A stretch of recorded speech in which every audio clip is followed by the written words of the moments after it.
Good morning, everyone. Thank you so much for giving me a chance to speak. I'm so honored to be standing here before all of you today. It is my pleasure to welcome students, families, friends, and members of faculties to the graduation day at this university. Every one of you has made an impact on the graduates who sit here today.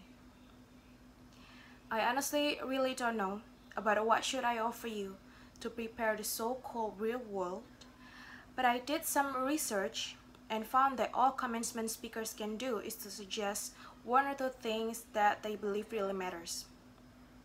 So, as nervous as I am standing here today, I will tell you my story. That's it, just a story.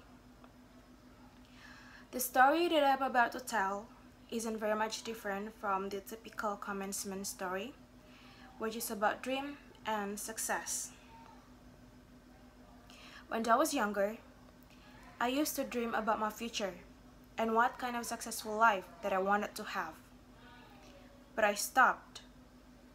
So why did I stop dreaming? It all started when I was just a kid. The adults around me, whether it was my aunts, uncles, or even my teachers in kindergarten, would always ask things like, "What are your dreams? What do you want to be?" And as a 5 years old kid, I would just name every profession that was familiar to me and the first to pop in my mind. On Monday, I said, I want to be a doctor. But on Wednesday, I would say that I wanted to be a teacher. These fleet answers were remained for not too long. Because when I started elementary school, I became more decisive on my answer. I would mention some profession that would excite me. Professions that were like a navy, a soccer player, a painter, and to the point where I said I wanted to be a cowgirl. I thought that my parents were not very happy with the answers, so they told me to think about more realistic thing. They told me to think about being successful so that I could afford a big house, big cars, and many more luxurious things. At the age of 13, I dreamt about being a writer since my hobby was reading. I could finish a Harry Potter novel in only 3 days. And so I thought it would be very cool to write my own story, and maybe I could be a millionaire too, just like J.K. Rowling. I became very obsessed in writing. I would have so many draft stories on my computer and began to publish them on the local newspapers or magazines. I sent about 10 drafts of my stories, maybe more, to several different publishers, but none of them hadn't made it, except one on my school's annual magazine.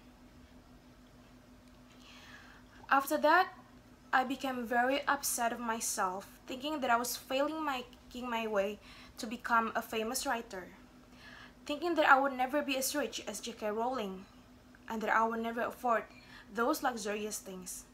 So I stopped writing. As I grew up, I began to think about my profession that could offer me much money. I dreamt about being a CEO, an actress, a property entrepreneur, and other professions that make you rich, you name it. And so I heard so many people, books, and podcasts were telling me to dream big, be successful, and be rich. Most of them always correlated success with having a top career and being madly rich. So I began to question myself whether it was success or happiness that I wanted to accomplish in life. Because all these motivational things made me think that happiness is always ahead of me. Why couldn't I find happiness in my journey of becoming successful too? And what if once I have reached my dreams, then I'm not actually happy? Can I go back to where I was before? I felt that all these dreams I had to be successful were no longer my dreams. I felt like I was trapped in someone else's dream because of the idea that you have to be rich in order to become happy, when all I wanted was to be happy. I realized that money is not everything. I could still find happiness in every little part of my life, such as having a good meal, having a small conversation with family, a morning walk, and other small things that are hard to be taken away. I realized that I don't need to be a CEO and afford a big house and big cars in order to become happy. That's when I stopped dreaming and became so happy and content with my life. There's nothing wrong with chasing money. We all need it. After all, we're just humans who need to survive. In fact, happiness sometimes needs money too. But don't be blindly chasing the so-called success and money that you lost every precious things you have around you. I'm not telling you not to dream big. I'm telling you that it's okay not to have big dreams as big as everyone else, or even not to have any. And I hope when your dreams are taken away from you, you're not left with nothing. Now, before I end my speech, I want every single one of you here to start defining your own meaning of success. Don't live your life by the results of other people's thinking.